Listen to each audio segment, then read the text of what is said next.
दोस्तों, आज की कहानी किसी आम गांव की नहीं।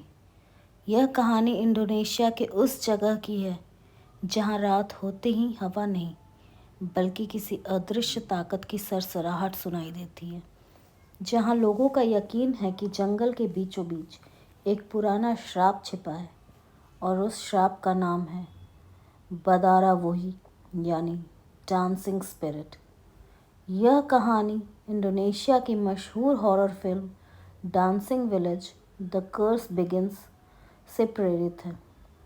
एक ऐसी फिल्म जिसने अपनी डरावनी रीतियों, अजीब सी धुनों और रहस्यमय नृत्य करने वाली आत्मा की वजह से दुनिया भर के लोगों को डरा दिया था। तो आज मैं आपको इसकी ही कहानी सुनाऊंगी, जिसे सुनने के बाद आप अंधेरे में जंगल तो क्या, अपने कमरे में भी अकेले खड़े होने से डरेंगे। तो बैठ जाइए, लाइट्स ऑफ कर दीजिए और तैयार हो जाइए डांसिंग विलेज के उस श्राप से मिलने के लिए, जो एक बार किसी को पकड़ ले तो उसे नाचता हुआ हमेशा के लिए अंधेरे में समा लेता है। रात का घना अंधेरा, जंगल के बीच एक खुला मैदान, मशालों की रोशनी में कुछ लड़कियां एक अनोखा डरावना नृत्य कर रही थी। उनके चेहरे पर अजीब सा भाव था, जैसे किसी अदृश्य शक्ति ने उन्हें पकड़ रखा हो। एक एक कर सभी लड़की नाचते नाचते गिरने लगती है और बीच में एक लड़की बच जाती है।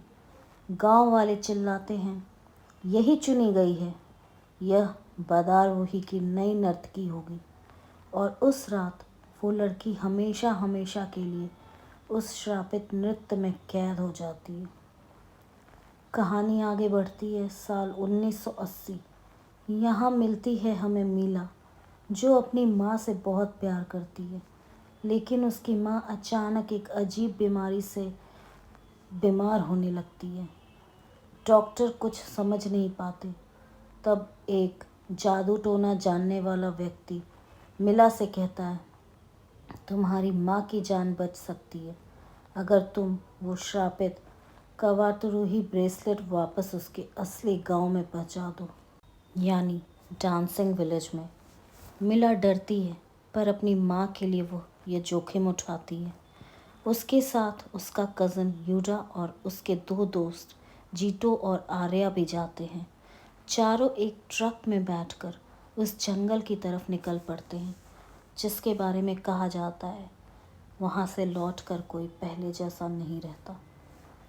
जैसे ही वो गांव के पास पहुँचते हैं, हवा भारी महसूस होने लगती है। जंगल में पेड़ जैसे फुसफुसा रहे हों और रास्ते पर अजीब सी मिट्टी पड़ी हो, मानो पुरानी रस्मों का निशान हो। गांव पहुंचकर उन्हें लगता है कि यहाँ कुछ तो गड़बड़ है। घर बंद, लोग अजीब, माहौल में खामोशी और दूरी पर एक पुराना मंदिर जहाँ जाने से सब डरते हैं।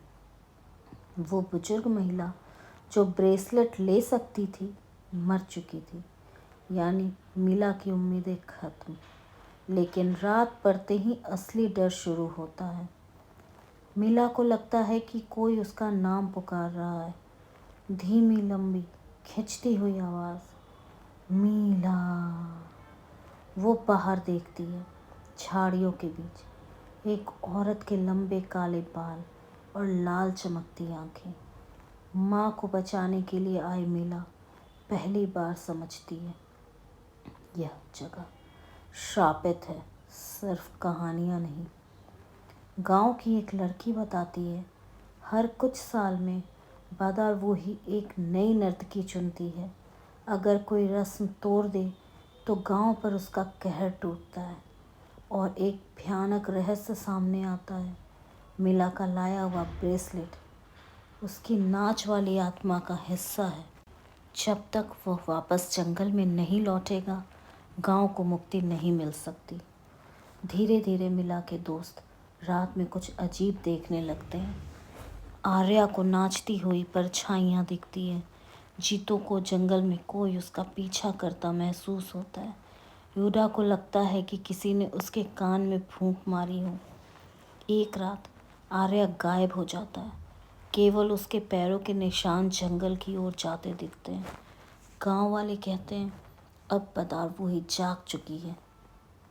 मीला अपनी माँ को बचाना चाहती है और दोस्तों को भी। वो फैसला करती है मैं खुद उसकी नर्तकी बनूंगी, लेकिन यह श्राप खत्म होना चाहिए। जंगल के बीच पुरानी जगह को मशालों से रोशन किया जाता है।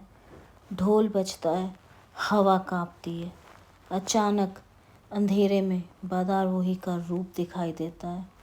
लंबी पूंछ, चमकती आँखें और जिस्म पर सांप जैसे निशान। वो मीला की ओर बढ़ती है। जब बदारवोही मीला को पकड़ने ही वाली होती है, गांव के असली गार्जियन अचानक लौट आते हैं। वो मीला को पीछे हटने को कहते हैं और बोलते हैं यह रस्म गलत है, तुम चुनी गई नहीं हो। बदारवोही सिर्फ रस्म नहीं, डर और अराजकता चाहती है। एक जोरदार ऊर्जा टकराती है, मशालें बुझ जाती हैं और सब तरफ भयानक चीखें गूंजती हैं।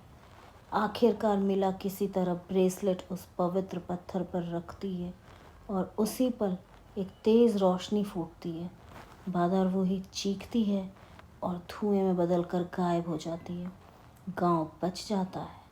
मीला बेहोश हो जाती है और जब वो होश में आती है, वह गांव खाली पड़ा मिलता है, मानो वहाँ कोई कभी नहीं रहता था। उसके दोस्त भी नहीं मिलते, ब्रेसलेट भी गायब है और उस पर अजीब सी खरोंचें उभरी हुई हैं, जैसे किसी ने उसकी बाह को पकड़कर निशान छोड़े हों। कहानी यहाँ खत्म नहीं होती। जब मीला अपनी माँ के पास लौटती है, उसकी माँ की आंखें लाल हो जाती हैं और वो मुस्कुरा कर कहती है तुमने मेरे लिए बहुत बलिदान दिया है मीला। कमरा ठंडा हो जाता है, दरवाज़ा अपने आप बंद हो जाता है। तो दोस्तों, कैसी लगी आपको आज की कहानी? अगर कहानी अच्छी लगी हो तो वीडियो को लाइक कीजिए, चैनल को सब्सक्राइब कीजिए। जल्दी मिलती हूँ अगली कहानी के साथ। तब तक के लिए डरना मना है।